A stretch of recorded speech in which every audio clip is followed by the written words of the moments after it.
Lord Jesus, bless us for today. Help us get to our destination and help us not to get into accident. Help Axie with his vlogging today at Blackfish Studio and keep us safe until we go home. In Jesus' name, amen.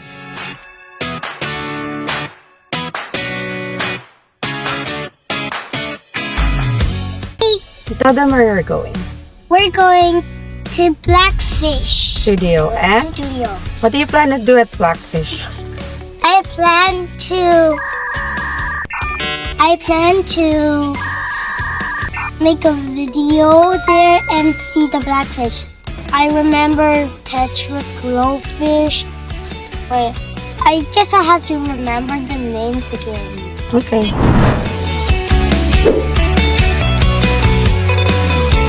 Hi, ate. Check this thing out! Look, come on!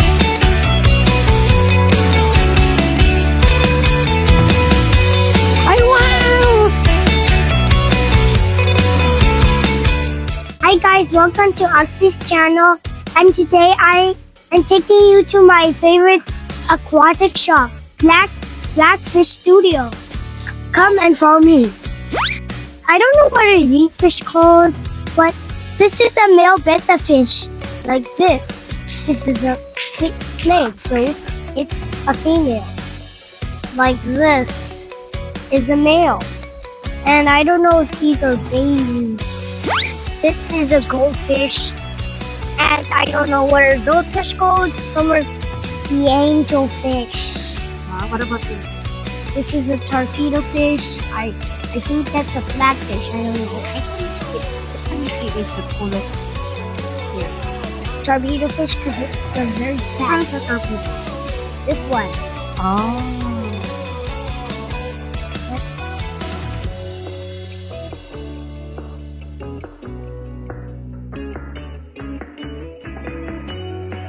Because there's new fish every day.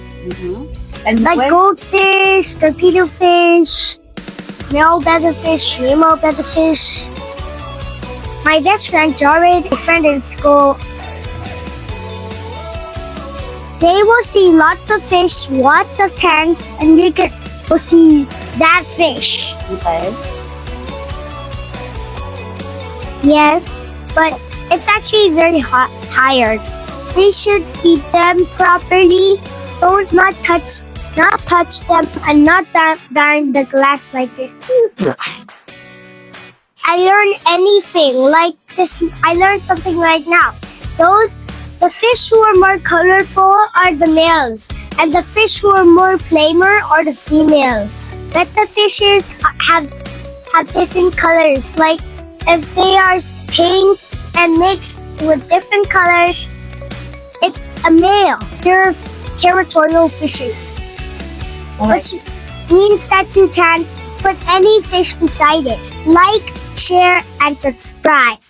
Hi po, I'm Ate Aileen. So for today is maglilinis tayo ng aquarium. First, gagamitin ko yung fish net. Kunin natin yung mga plants na umaangat. Yan, para at least hindi na siya bumbara sa ating panlinis or suction. And then after that, we're gonna use the algae scraper. Ito naman ginagamit para yung mga dumikit na lumot sa glass, even sa bottom area, is matanggal natin. Kasi once na hindi natin siya tinanggal, tendency kakapit siya, so mas mahihirapan tayo, and then magmumukhang malabo or luma na agad yung aquarium natin. So, for your reference, itong nililinisan natin is shrimp tank. So, hindi naman natin siya typical na kailangan na sobrang linis. Kailangan lang natin i-maintain na matanggal yung mga algae or lumot sa glass area para ma-sustain natin yung quality ng tank. After that, pag okay na, gagamit naman tayo ng manual vacuum. Yan, panlinis natin. So, kuha lang tayo ng timba. And then, pump lang natin siya at least 3 to 10 times. Pag umigop na siya, kunin na natin yung dumi sa ilalim.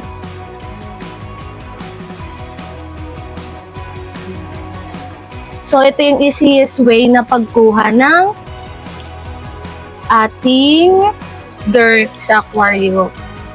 Ito rin yung pinaka-cheapest kasi meron nang nauso ngayon na battery, disaksak, pero ito manual pump lang. So kamay lang ang gagamitin mo. Pang matagalan na rin siya. Di natin kailangan ubusin lahat kasi kailangan mas maraming maiwan na natural water.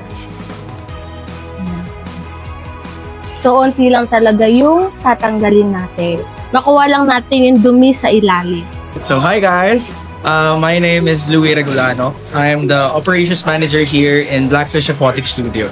When did Blackfish Studio start here? And how has it been growing so far? Okay, so itong studio na to, it has been here since June 2025.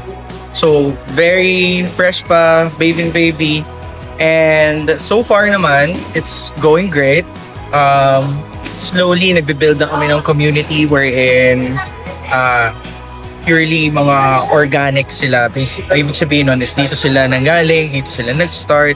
And ang target kasi talaga namin is mga parang mga startup hobbyists din, you know, people who are very curious on how to take care of an aquatic world. And our goal is to teach them the basics and the fundamentals na sa pag-alaga, na hindi siya dapat mahirap and hindi siya nakaka-pressure at all. It's just that meron kasi mga alagaan livestock, which is yung mga fish and yung mga plants, and how to take care of it, how to maintain. So all those questions will eventually pop up when you start to take care of one tank. But once you get to know yung pinaka basics lang niya, dun yung ma-realize na, oh, it's not that bad. Very therapeutic pala siya. Kaya it's good. Okay, so aside from the fishes and the equipments, I mean, what does Blackfish Studio do for those who want to start this hobby? Okay, so yung nature ng business kasi ni Blackfish is we do aquascapes, nature design, ponds, freshwater and saltwater installation. So ibig sabihin nun, hindi lang kami nandito lang lagi sa studio. Most of the time, we're very busy in doing installations outside, yung mga gusto ng mga malalaking mga tanks like this one sa bahay nila.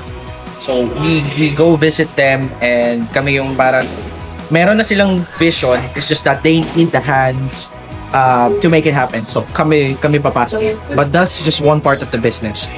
Sa mga aquascape beginners naman, we normally do workshops every week. Every Saturday, mag-free plug na rin. Yes, Every Saturday siya, 1 to 4 p.m. Tuturuan namin kayo ng basics of how to take care of a tank. You create it, you curate the idea, sa'yo mismo manggagaling, ikaw mismo mag-execute, and then every item or equipment na nagagamit mo, that is for you to take. So, bukod sa nagkaroon ka na ng tank, meron ka ng mauuwing knowledge then how to handle an aquascape, an aquarium, fish and plants. So, di ba? Sulit. So, yun. So, if you guys are very curious sa pag-start na itong hobby na to, we're located here in SM Center Shaw, upper ground. Malapit kami sa Kumon. Hindi kayo mahirapan hanapin kasi kami lang yung aquatic studio talaga dito. So yeah, see you soon!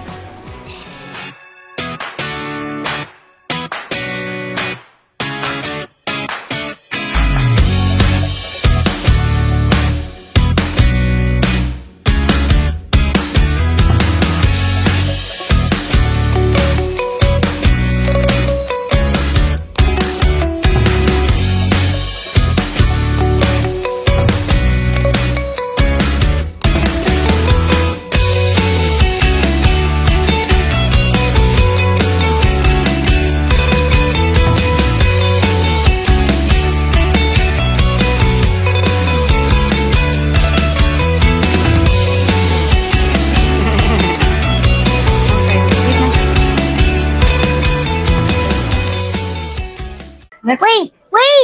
Like, share, and subscribe. Thank you guys for watching our videos. I'll see you on the next video.